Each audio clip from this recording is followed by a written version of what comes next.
नमस्कार दोस्तों, UGC net insight के यूट्यूब चैनल में आपका बहुत बहुत स्वागत है। आज मध्यकालीन भारत की दूसरी क्लास है जिसके अंतर्गत हम सोर्सेस का जिक्र कर रहे हैं। पहले पार्ट के अंतर्गत हमने साहित्यिक कंप्लीट कर लिया है और जैसा कि आप जानते हैं कि किसी भी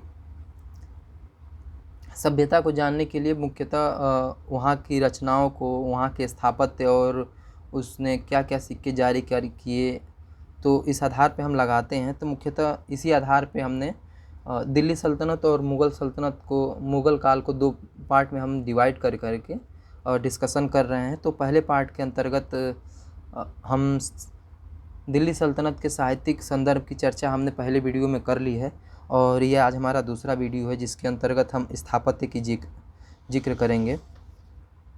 तो सबसे पहले प्रारंभ होता है कि भारत में मेहराब और गुंबद की जानकारी पहले से थी, लेकिन बड़े पैमाने पर उनका प्रयोग नहीं होता था। यहाँ एक पत्थर रख करके, उसके ऊपर पत्थर रख करके ऐसे तैयार किया जाता था, लेकिन ये काफ़ी विकसित नहीं हुआ था। लेकिन जैसे भारत इस्लाम के संपर्क में आया तो एक नवीन इंडो इस्लामिक पद्धति देखने को मिलती है। और शुरुआती समय में हम देखते हैं कि यहाँ जो मस्जिदों का निर्माण किया गया वो यहाँ के मंदिरों को तोड़ करके बनाया गया। हालांकि कुछ नई रचना भी की गई, तो जो नए बनाए गए उन पे इस्लामिककरण का प्रभाव देखने को मिलता है। यानी कि भवनों के अलंकरण के लिए चूँकि इस्लाम में मनाही है मानव और पशु आकृतियों का प्रयोग करने से, तो उनसे बचा गया है, जबकि उनके बजाय उन्होंने ज्यामिति एवं वनस्पतिक आकार के कुरान की आयतों का उत्कीर्ण किया गया है चौखटों पे और उनके दीवालों पे। उसको बहुत अच्छे कलाकारी से, इसका सबसे सुंदरतम रूप आप मुग़ल काल में देख सकते हैं, जो ताजमहल बनवाया गया है उसमें देख सकते हैं। तो ये बहुत ही सुंदर रचना थी। हम बात करें कि दिल्ली सल्तनत के अंतर्गत पहला शासक कुतुबुद्दीन ऐबक है और ये इसके काल में अगर हम देखें तो इसने मुख्यतः 3 रचनाएं की। एक कुव्वतुल इस्लाम मस्जिद बनवाया, दूसरा इसने कुतुब मीनार बनवाया और तीसरा 2.5 दिन का झोपड़ा बनवाया। अगर हम बात करें तो कुतुब मीनार और कुव्वतुल इस्लाम मस्जिद ये दिल्ली में स्थापित है। जो कुव्वतुल मस्जिद है ये तुर्कों की पहली मस्जिद है। और मुख्यतः हम बात करें तो आप यहाँ देख सकते हैं कि 2 प्रकार के आर्च बनाए गए थे जो प्रारंभिक समय में इस्लामिक पद्धति को प्रदर्शित करते हैं, जो भारतीय परंपरा से थोड़ा अलग थी। आप बेल आर्च देख सकते हैं जो रेड कलर से दर्शाया गया है। ये मेन पत्थर होता था जो दोनों पिलर्स को जॉइंट का काम करता था और इस प्रकार से देख सकते हैं उसे ठीक घटते क्रम में आकर के पिलर बना है। जबकि ट्रू आर्च में ऊपर नुकीले की साइड में ले आकर के बनाया गया है और साइड से उसको सपोर्ट प्रदान किया गया है। तो जो कुव्वतुल इस्लाम मस्जिद थी ये ट्रू आर्च पर बनी हुई है और ये तुर्कों की पहली मस्जिद है। यह पहले जैन मंदिर था, फिर बाद में ये वैष्णो मंदिर में बना और ऐबक आया तो ऐबक इसको मस्जिद का रूप दे दिया गया। इसमें इल्तुतमिश और अलाउद्दीन खिलजी ने भी इस मस्जिद में परिवर्तन कराया है। तो इल्तुतमिश ने मस्जिद आंगन को इसके बड़ा कराया है और साथ ही अलाउद्दीन खिलजी ने भी इस आंगन को बड़ा कराया है। और साथ ही देखते हैं कि इनकी ये जो आप देख सकते हैं इस पे इन्होंने कुरान की आयतों को लिखवाया था। और दूसरी अगर इसकी रचना की बात करें तो दूसरा कुतुब मीनार है। कुतुब मीनार का निर्माण कुतुबुद्दीन बख्तियार काकी की स्मृति में कराया गया था, जो चिश्ती संप्रदाय से जुड़े हुए थे। और ये जो कुतुब मीनार है ये लाल बलुआ प्रस्तर से बना हुआ था। इसका निर्माण कुतुबुद्दीन ऐबक ने करवाया था और उसका उद्देश्य था कि यहाँ से अजान किया जाए ताकि समस्त दिल्ली वासियों को वहाँ से सूचना मिल सके। साथ ही इसकी मृत्यु जल्दी हो जाने की वजह से इसका निर्माण कार्य पूर्ण नहीं हो पाया, तो बचा हुआ निर्माण इल्तुतमिश ने कराया। और आगे चल कर के जब इस पे बिजली गिर गई, तो चौथी मंजिल पर जब बिजली गिर गई तो उसको फिरोज़ शाह तुगलक ने उसको मरम्मत कराई और एक नई बिल्डिंग बनवा दी। इस प्रकार से 71.4 मीटर यानी कि 238 फीट लंबा कुतुब मीनार है। और इसको समय समय पर अन्य शासकों द्वारा इसमें सुधार कराया गया, जैसे कि इसकी निर्माण कार्य किया गया कुतुबुद्दीन ऐबक द्वारा, उसको पूरा कराया इल्तुतमिश ने। फिरोज़ शाह तुगलक ने जब बिजली गिर गई थी चौथी मंजिल पर तो उसको सही कराया और पाँचवीं मंजिल का निर्माण कराया। सिकंदर लोधी का भी इसमें मरम्मत कराने से नाम जुड़ा। तो इस प्रकार से कई शासक जुड़े रहे। तो अगर हम बात करें जो एक मंजिल के बाद जो दूसरा या तीसरा चौथा पाँचवा 5 मंजिल है, इन दोनों के बीच में जो बाहर के एक छज्जे निकले हुए हैं उसको स्लाइड हनी कोमिंग टेक्निक कहते हैं। यानी कि ये मीनार जो है एक दूसरे से इसी तकनीक के तहत जुड़ी हुई हैं। मैंने इस का उल्लेख नहीं किया है, आप नोट कर लीजिएगा, ये इम्पोर्टेंट पॉइंट है। क्वेश्चन में पूछ सकता है कि किस तकनीक के द्वारा एक फ्लोर से दूसरा फ्लोर जुड़ा हुआ है। यानी टोटल 5 फ्लोर है कुतुब मीनार का, तो आपस में ये कनेक्ट हैं। स्टेलेक्टाइट हनी कोमिंग टेक्निक यानी आरोही निक्षेप छत्तेदार तकनीक इसको बोला जाता है। तो आप इसको नोट कर लें। फिर से मैं एक बार बोल दे रहा हूँ, स्टेलेक्टाइट हनी कोमिंग टेक्निक, आरोही निक्षेप छत्तेदार तकनीक। इस प्रकार से ये दूसरे से जुड़े हुए थे। आगे इसकी तीसरी रचना है, माफ़ करिएगा, तीसरा निर्माण है 2.5 दिन का झोपड़ा। यह अजमेर में है और अजमेर राजस्थान में। पहले यह संस्कृत का विद्यालय था जिसका निर्माण चौहान शासक विग्रहराज चतुर्थ ने कराया था। और साथ ही यहाँ पे हमको हरिकेल नाटक का अंकन भी मिलता है। तो इस प्रकार से 3 ये प्रमुख निर्माण कार्य हमको देखने को मिलते हैं कुतुबुद्दीन ऐबक के द्वारा। आगे चलते हैं, अगला शासक इल्तुतमिश है। इल्तुतमिश को मकबरा और मदरसा शैली का जन्मदाता कहा जाता है। इसके कुछ निर्माण कार्यों पर देखें तो सुल्तानगढ़ी का जो मकबरा था, ये अपने योग्य पुत्र नासिरुद्दीन महमूद की मंगोल आक्रमण में जब मृत्यु हो गई थी तो इल्तुतमिश ने इसको बनवाया था। इसलिए इसका नाम रखिएगा, याद रखिएगा, सुल्तानगढ़ी का मकबरा, जो नासिरुद्दीन महमूद के लिए बनवाया था। और ये कुतुब मीनार के पास ही है, यानी कि दिल्ली में। दूसरा इसका निर्माण था मदरसा-ए मुइज़्ज़ी। इल्तुतमिश ने मोहम्मद गोरी के नाम पर दिल्ली में ये मदरसा बनवाया था। इसका भी निर्माण इन्होंने दिल्ली में ही कराया था।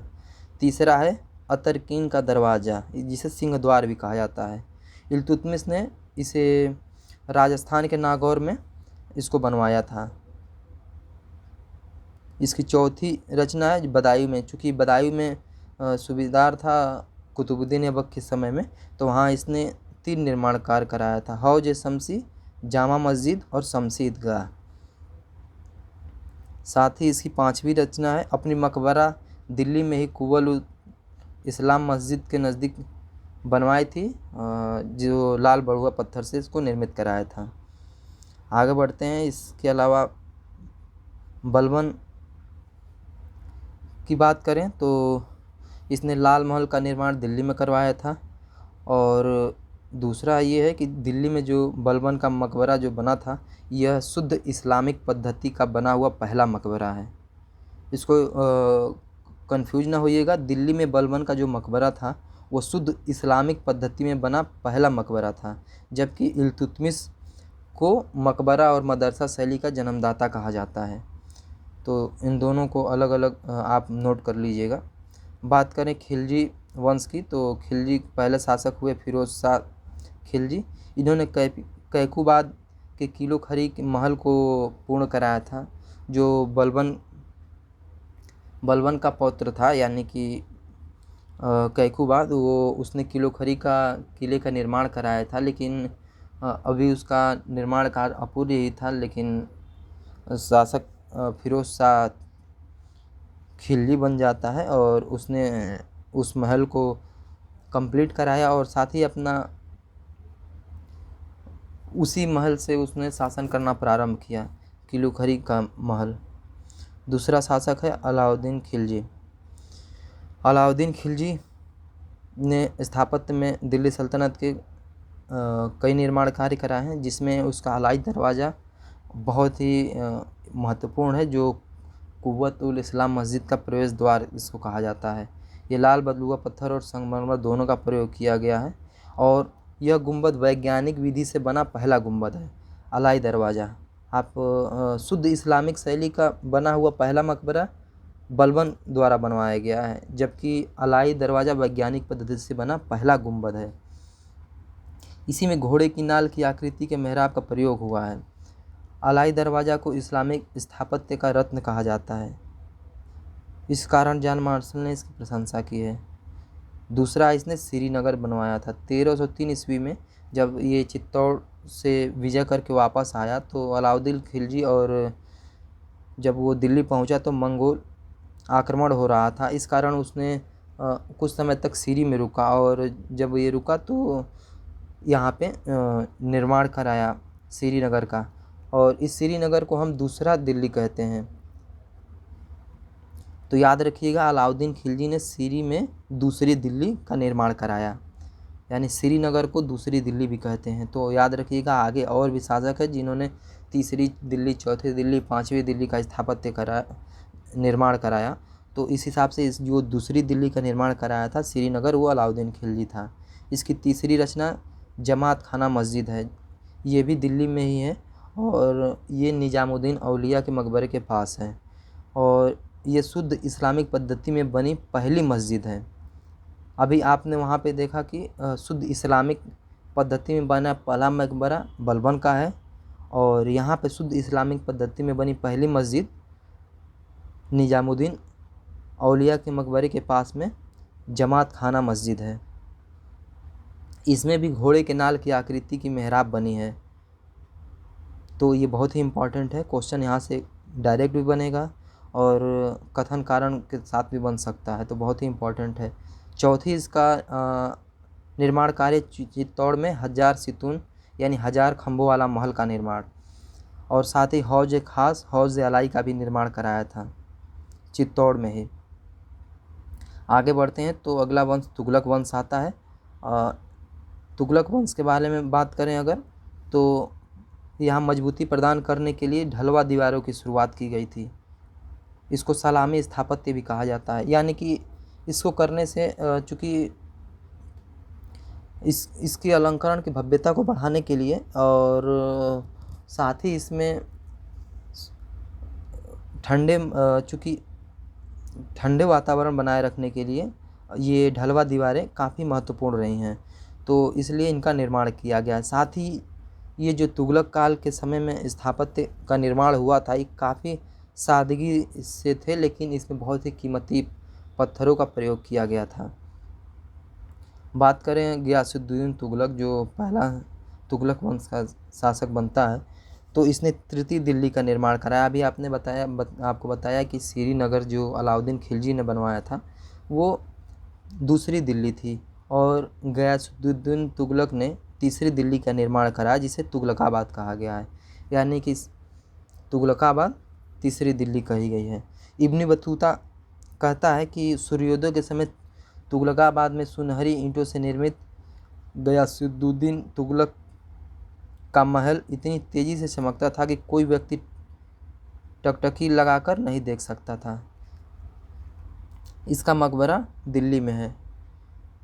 यह पहला मकबरा है जो पंचभुजी आकृति का है। गियासुद्दीन तुगलक का जो मकबरा है वो पंचभुजी आकृति का है, आप नोट करते हुए चलिएगा। यह शेर शाह सूरी के मकबरे का पूर्वगामी माना जाता है। जिस प्रकार से हुमायूं के मकबरे को हम ताजमहल का पूर्वगामी मानते हैं, उसी प्रकार से यहाँ पे ये शेर शाह सूरी के मकबरे का पुरोगामी मानते हैं, गियासुद्दीन तुगलक के मकबरे का, क्योंकि गियासुद्दीन तुगलक का मकबरा जो था एक कृत्रिम झील के बीच में है। और साथ ही एक इम्पॉर्टेंट पॉइंट याद रखिए कि ये मकबरा पंचभुजी आकृति का है। अगला शासक है मोहम्मद बिन तुगलक। मोहम्मद बिन तुगलक ने चतुर्थ दिल्ली का निर्माण कराया, जिसका नाम जहाँ पनाह नगर था। पहला श्रीनगर अलाउद्दीन खिलजी, आपको ऐसे बार बार बोल बोल करके याद करा दूंगा मैं। और दूसरा गयासुद्दीन तुगलक ने तीसरी दिल्ली का निर्माण करा था, जिसे तुगलकाबाद कहा गया है। और मोहम्मद बिन तुगलक ने चौथी दिल्ली का निर्माण कराया, जिसे जहाँ पनाह नगर कहा गया है। और यहीं पर मोहम्मद बिन तुगलक ने सतपुला बांध बनवाया था, सतपुला बांध। आगे चलते हैं। अगला शासक फिरोज शाह तुगलक है। फिरोज शाह तुगलक ने लोक निर्माण विभाग की स्थापना किया। इसने 300 नगर, 5 नहर, 1200 बाग, 100 पुल, 160 कुओं का निर्माण कराया था। फरिश्ता के अनुसार फिरोज शाह तुगलक वास्तुकला का प्रेमी है। फिरोज शाह तुगलक ने 5वीं दिल्ली फिरोजाबाद का निर्माण कराया। अभी आप देख सकते हैं कि 5वीं दिल्ली का जो नाम था वो फिरोजाबाद था। अन्य नगर इसने जौनपुर, हिसार, फतेहाबाद, अवीरनीपुर माफ़ करिएगा। अन्य नगरों में इन्होंने जौनपुर, हिसार, फतेहाबाद, अवीरनीपुर आदि नगरों का इसने निर्माण कराया। काली मस्जिद, खिरकी मस्जिद, कुश्क ए सिगार का निर्माण कराया। तो इस प्रकार से ये कई नगरों का निर्माण कराया। और इम्पॉर्टेंट है, एक क्वेश्चन भी सिंगल में भी बन सकता है और ग्रुप में भी बन सकता है कि निम्न में से इनमें से कौन सा फिरोज शाह तुगलक द्वारा निर्माण किया गया है, या इनमें से पूछ सकता है कि इनमें से कौन सा नहीं है। तो आप देख सकते हैं कि इसने कई सारे नगर और मस्जिदों का निर्माण कराया, जो बहुत ही इम्पोर्टेंट है। अगला है कि फिरोज शाह के वजीर का मकबरा, जो खाने जहाँ तेलंगानी थे, इनके पुत्र जौना शाह ने अपने पिता का मकबरा बनवाया था, जो अष्टभुजी है, यानी कि ये पहला अष्टभुजी मकबरा है। यानी कि खाने जहाँ तेलंगानी का मकबरा जो फिरोज शाह के समय में बना था, इनके पुत्र जौना खां ने बनवाया था। और जो ये मकबरा था वो अष्टभुजी आकार का पहला मकबरा है। अगला वंश है सैयद वंश, जिसके शासक मोहम्मद शाह हैं।